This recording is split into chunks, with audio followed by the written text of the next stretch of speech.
Igreja pode se assentar.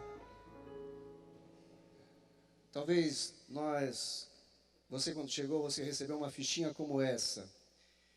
Essa fichinha é dos itens da cesta básica que nós vamos entregar no domingo que vem, ok?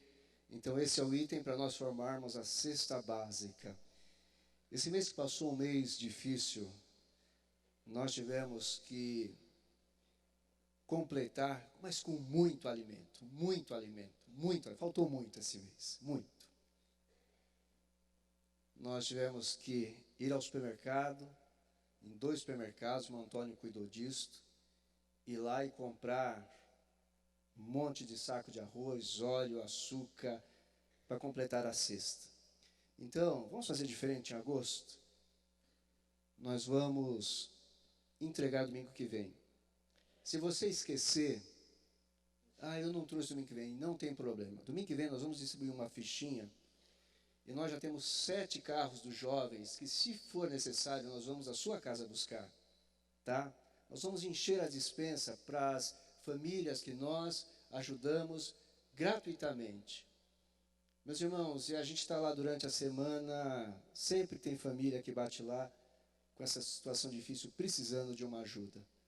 Então nós vamos fazer, nós já temos aí alguns carros, não se preocupa, não deu para trazer, nós vamos passar, eu quero doar mais, então pode doar, porque nós vamos encher a despensa, preparar cestas básicas e distribuir às famílias que precisam dessas cestas, ok? Então, mas domingo que vem é o dia para nós trazermos o item da cesta básica. Por favor, abra sua Bíblia no primeiro livro de Samuel, no capítulo 18. 1 Samuel, no capítulo 18.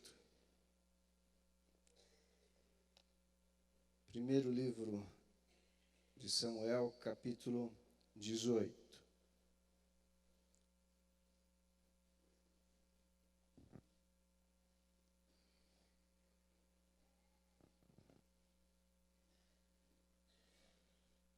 Primeiro Samuel, capítulo 18.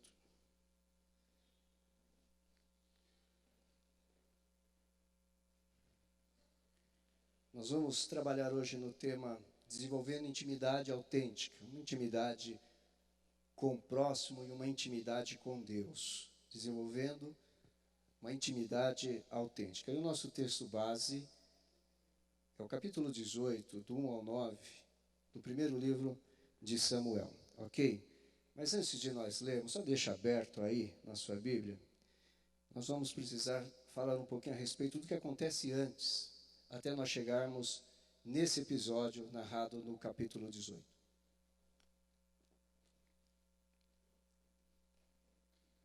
Capítulo 18 vai falar de 3 personagens em especial: o rei Saul, Davi e Jonatas, filho do rei Saul.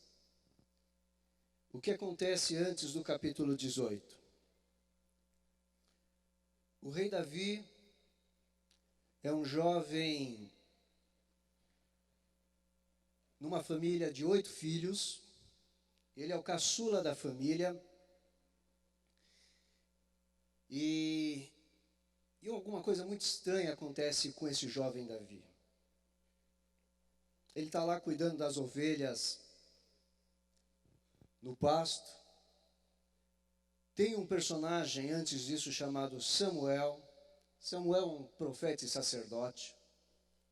E Deus diz a Samuel: olha, Saul não é o rei segundo o meu coração. Eu quero que você, Samuel, vá a Belém e vá à casa de Jessé. E dentre os filhos de Jessé, eu escolherei aquele que será o sucessor do rei Saul e será o rei segundo o meu coração. Samuel chega a Belém para ungir o escolhido, se encontra para um sacrifício com Jessé, pai de Davi, e depois Jessé começa a apresentar os filhos. Primeiro, Jessé apresenta Eliabe, de boa aparência. Samuel olha e diz o seguinte: esse é quem Deus vai escolher. Mas antes dele ungir, Deus falou com ele: não é esse. Eu não olho a aparência, eu olho o coração. Em seguida foi apresentado a Samuel Abinadab e Samar, 2 outros filhos na sequência. E os 2 também não eram, e Deus não havia confirmado, não estava confirmando com Samuel a respeito desses 2 jovens. E Jessé trouxe então todos os 7 filhos. Samuel olhou um a um e nenhum deles Deus confirmar em seu coração que seria o sucessor. Então Samuel diz: olha, você não tem mais ninguém aí. Faltava o 8º filho. Jessé disse: tenho, mas é o caçula, está no campo cuidando das ovelhas. Samuel disse: então traga. Diz a palavra de Deus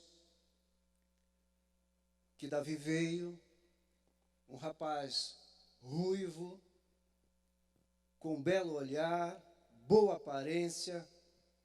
E quando Samuel bate os olhos em Davi, Deus confirma no coração de Samuel que Davi seria o rei, o escolhido. Samuel unge Davi para ser o novo rei de Israel. Mas estava longe de Davi assumir o trono. Este garoto, este rapaz, ele era o esquecido da sua família. Ninguém se lembrou dele. Depois desse fato, a Bíblia também vai nos narrar que Saul, o rei, era possuído por um espírito maligno. E alguém lá disse: olha, lá na casa de Jessé tem um rapaz que toca harpa, e quando ele toca, certamente ele vai acalmar o seu coração. Chamaram Davi. E diz a palavra de Deus que todas as vezes que esse espírito se apoderava da vida de Saul, Davi tocava a harpa e o espírito deixava. Mas o tempo passou, os 3 filhos mais velhos de Jessé foram se integrar ao exército do rei Saul. Eles estavam um tempo lá no acampamento, no exército, até que Jessé disse para Davi: olha, vá ao acampamento, leve alguns mantimentos e veja como estão os seus irmãos e, por favor, traga uma notícia a respeito deles para mim. Davi foi. Quando Davi está no acampamento, ele encontra uma situação muito ruim, uma situação que constrange o coração dele. Ele vê um homem extremamente alto, quase 3 metros de altura, um filisteu, inimigo do povo de Deus, inimigos do exército de Deus, zombando diariamente do exército de Deus. Todos os dias esse gigante desafiava a qualquer soldado que pudesse enfrentá-lo para derrotá-lo. Quando Davi ouve isso, ele toma a frente, ele vai e derrota esse gigante chamado Golias. Saul chama e diz: olha, você é filho de quem? Ele diz: olha, eu sou filho de Jessé de Belém. Aí a gente vem para o capítulo 18. Olha só o que diz do 1 ao 9. Então, depois dessa conversa de Davi com Saul, surgiu tão grande amizade entre Jonatas e Davi, que Jonatas tornou-se o seu melhor amigo. Daquele dia em diante, Saul manteve Davi consigo e não o deixou voltar à casa de seu pai. E Jonatas fez um acordo de amizade com Davi para se tornar o seu melhor amigo. Tirou o manto que estava vestindo e deu a Davi com a sua túnica, e até a sua espada, seu arco e seu cinturão. Tudo que Saul lhe ordenava fazer, Davi fazia com tanta habilidade que Saul lhe deu um posto elevado no exército. Isso agradou a todo o povo, bem como os conselheiros de Saul. Quando os soldados voltaram para casa, depois que Davi matou o filisteu, as mulheres saíram de todas as cidades de Israel, ao encontro do rei Saul com cânticos e danças, com tamborins, com músicas alegres, instrumentos de 3 cordas. As mulheres dançavam e cantavam. Saul matou milhares e Davi dezenas de milhares. Saul ficou muito irritado com esse refrão e aborrecido disse: atribuíram a Davi dezenas de milhares, mas a mim apenas milhares. O que mais lhe falta senão o reino? Daí em diante, Saul olhava com inveja para Davi. Até aí. Daí em diante, Saul olhava com inveja para Davi. Daqui em diante, na verdade, surge um duro período na vida de Davi. Duro e longo período. Mas também começa uma amizade duradoura, profunda, entre Jonatas, filho de Saul, e Davi, aquele jovem que Saul começava a odiar.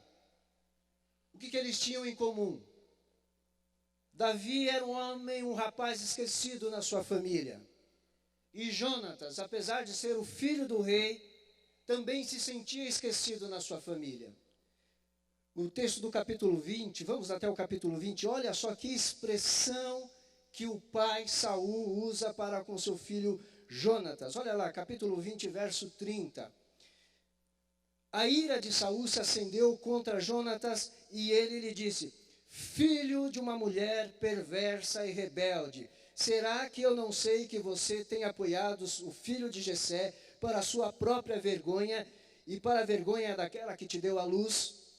Olha que tensão. Olha o jeito que o pai trata o filho. Vamos para o versículo 33 desse mesmo capítulo. Olha só o que diz. Então Saul atirou sua lança contra Jonatas para matá-lo. E assim Jonatas viu que o seu pai estava mesmo decidido a matar Davi. Que relacionamento é esse? Por isso que quando Jonatas encontra Davi, Davi encontra Jonatas, nasce uma amizade. Há um ponto em comum entre esses dois. O lar desses dois não era um lar tão harmônico, um esquecido e o outro que vivia conflitos muito sérios dentro da sua própria casa. Ainda que esse texto seja usado muitas vezes para defesa de um relacionamento homoafetivo e que não tem nada a ver, porque Davi e Jonatas eram homens, e Davi, o único problema da vida de Davi, na verdade, eram as mulheres. Então não podia ser nenhum relacionamento homoafetivo aqui entre esses dois. Não tem absolutamente nada a ver.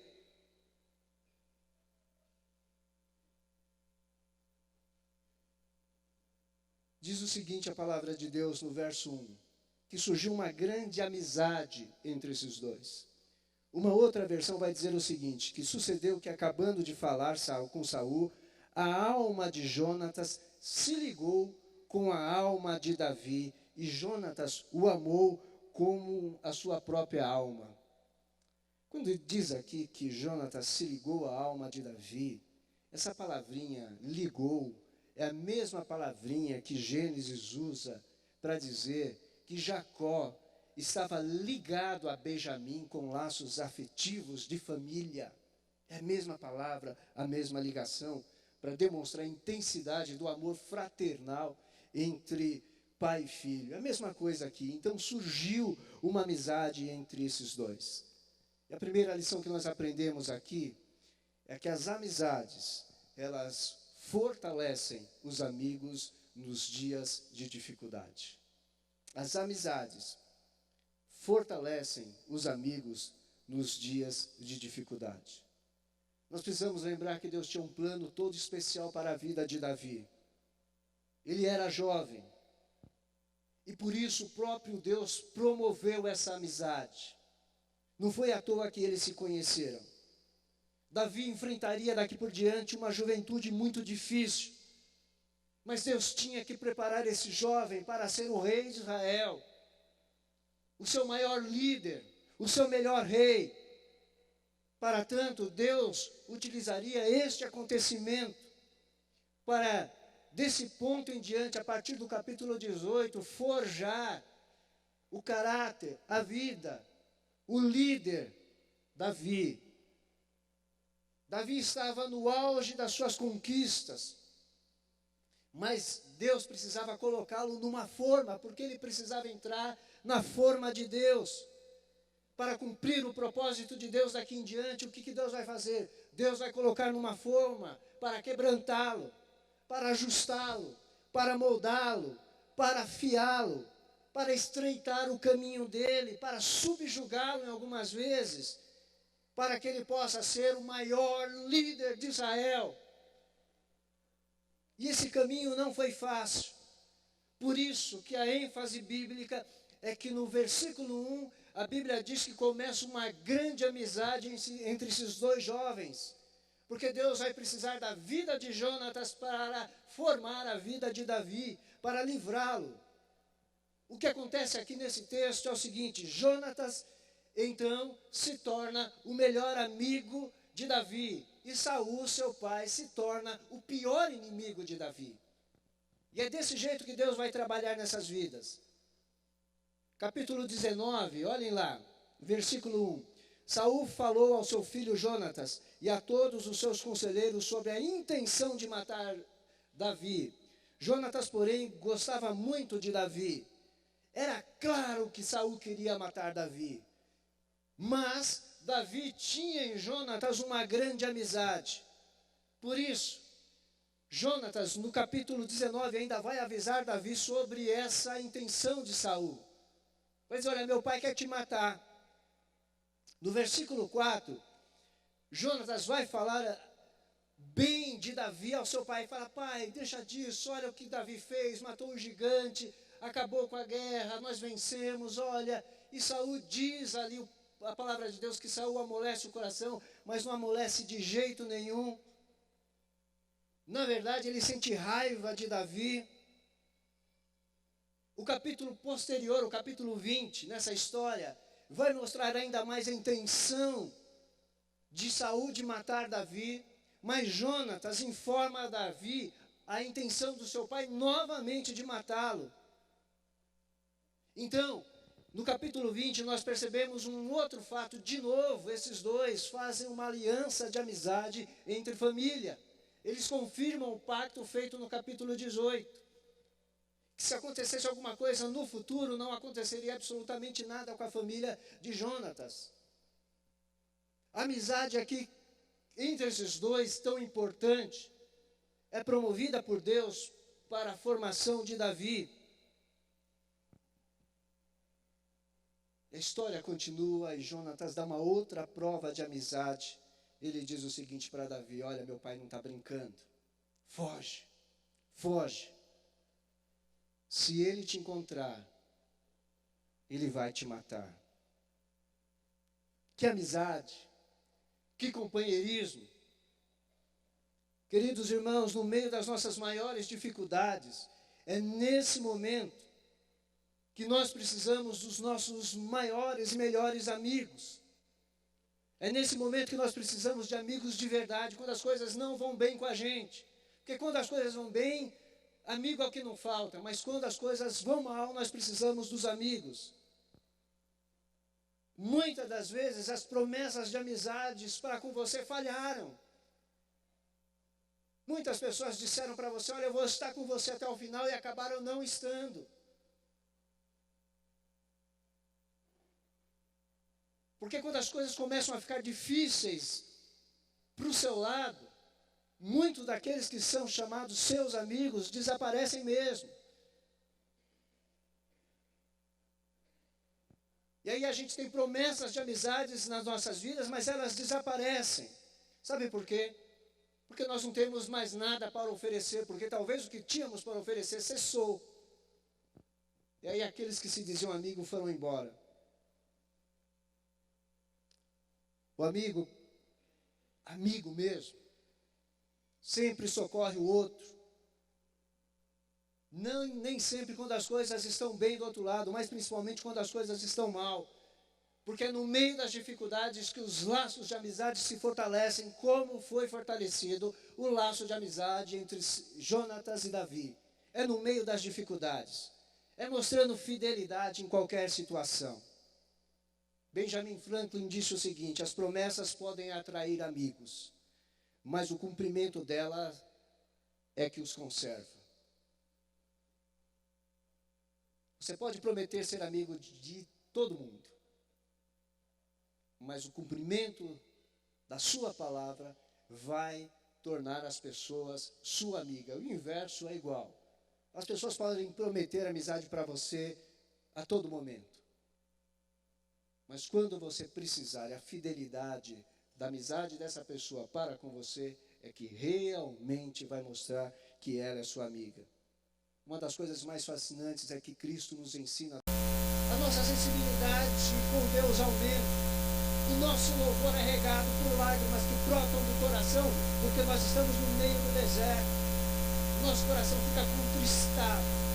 Quando estamos no meio do deserto, a Bíblia começa a fazer sentido para nós, porque até então não fazia.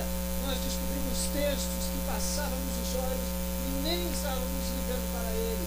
Mas no deserto, esses textos são para nós conforto, são para nós consolo, são para nós alento, são para nós refrigério, porque os tempos difíceis nos levam a olhar para Deus e perceber que Deus é o nosso amigo e tem um verdadeiro gosto de ter amizade, uma amizade autêntica por nós.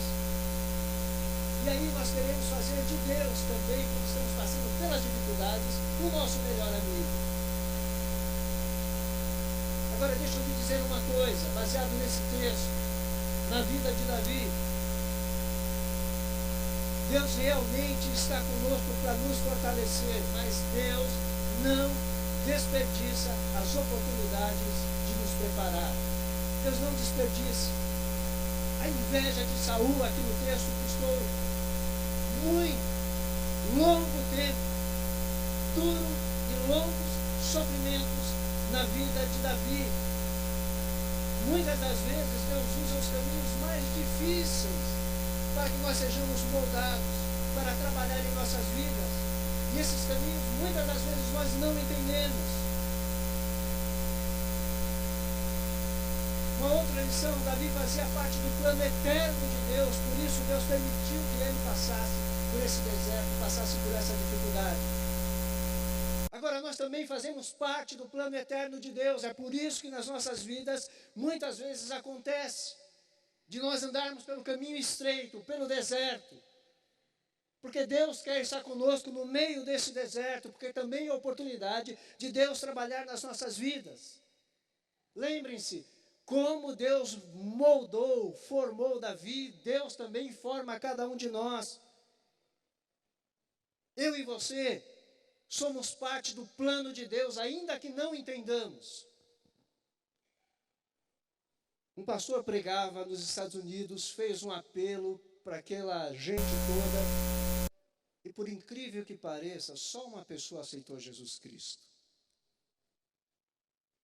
A gente poderia dizer, puxa vida, só uma pessoa aceitou Jesus Cristo?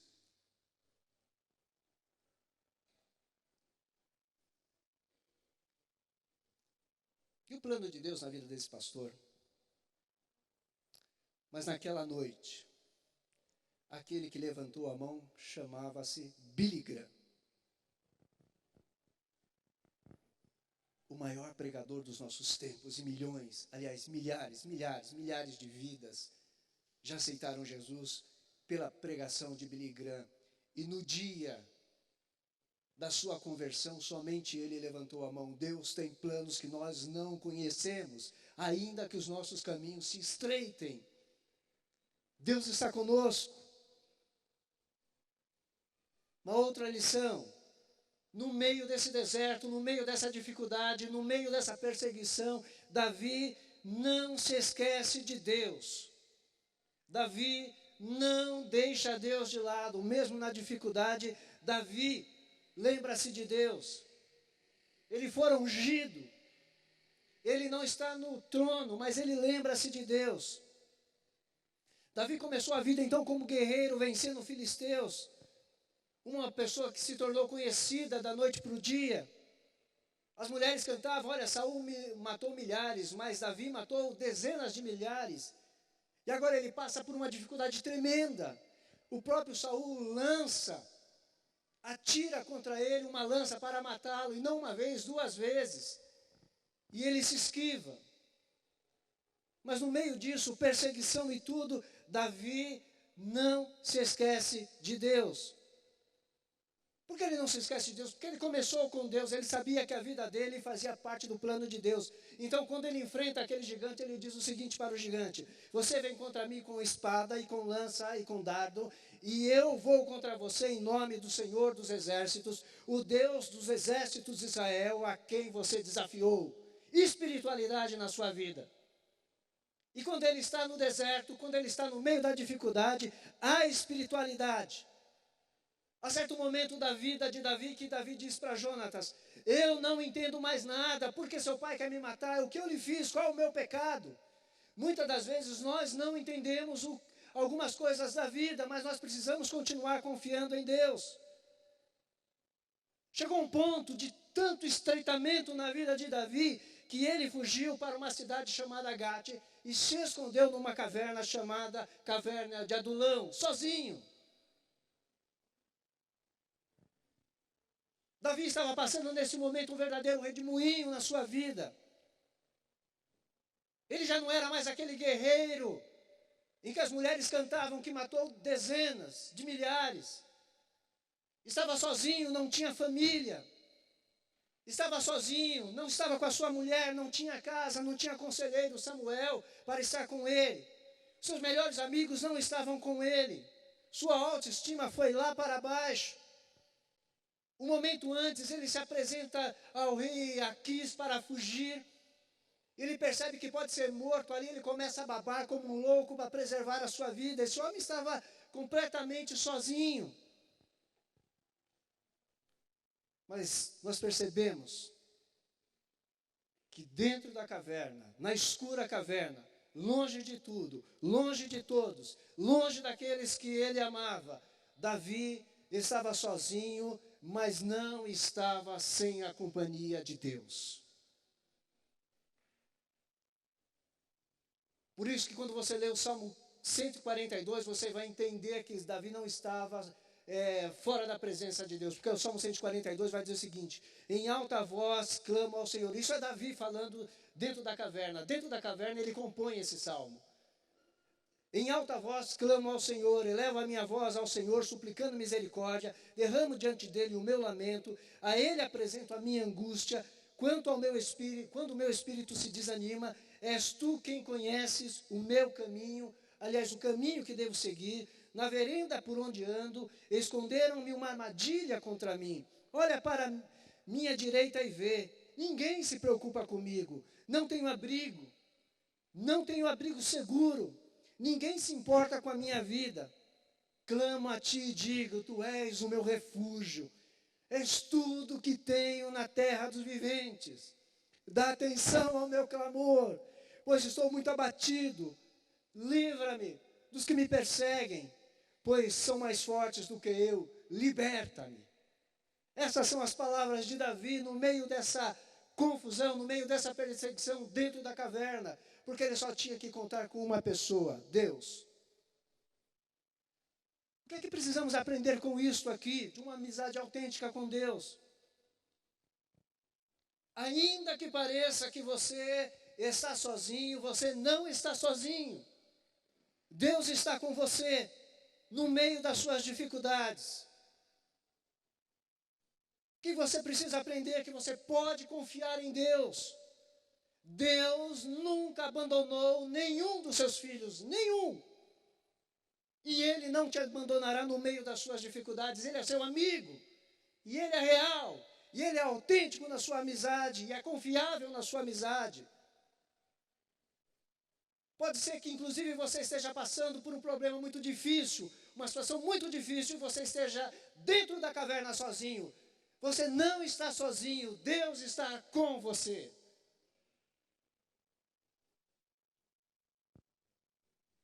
E se você estiver dentro da sua caverna, saiba de uma coisa, é de dentro das cavernas que nós clamamos por Deus. É de dentro das cavernas que nós clamamos, como o Salmo 142, que Davi clamou ao Senhor. É de dentro da caverna que nós pedimos auxílio ao nosso grande amigo, Deus. Ele é o nosso sustentador.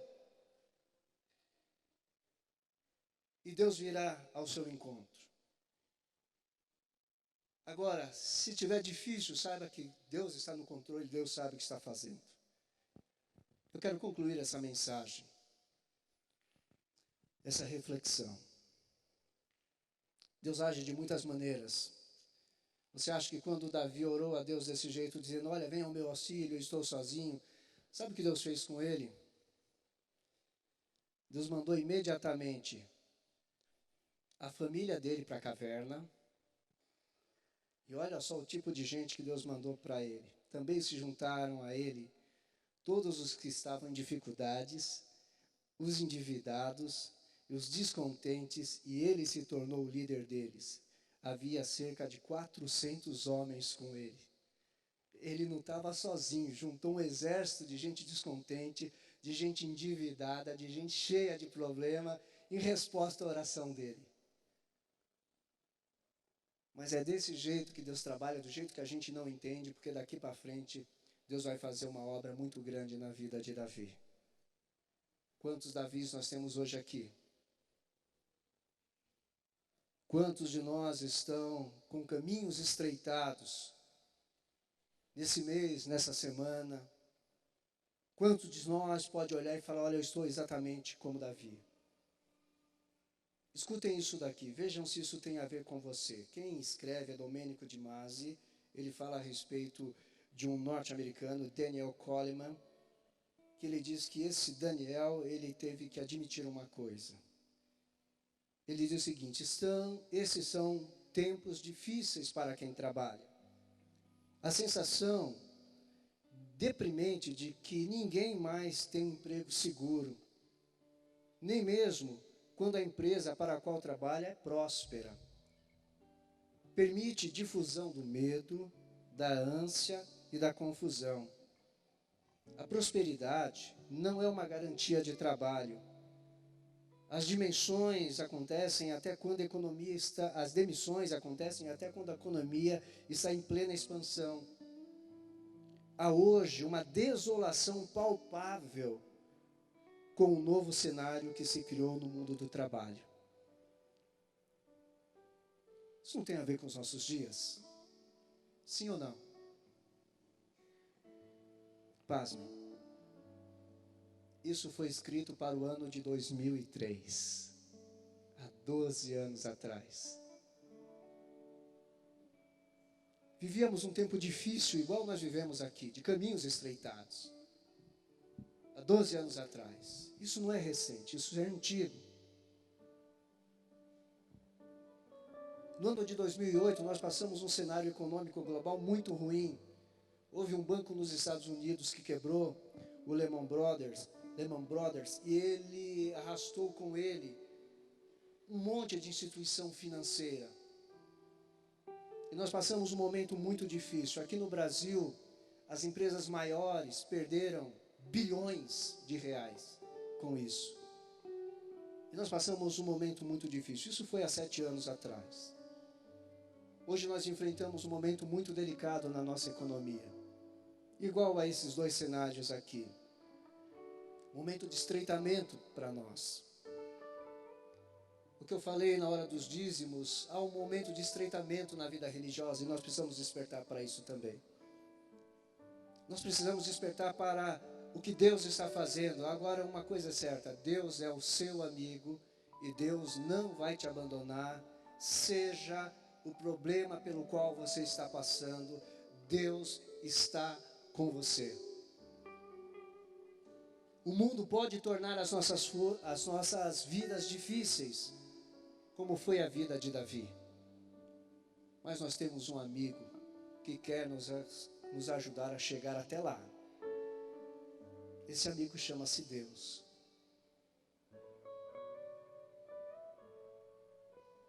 Ele quer nos ajudar a chegar até lá.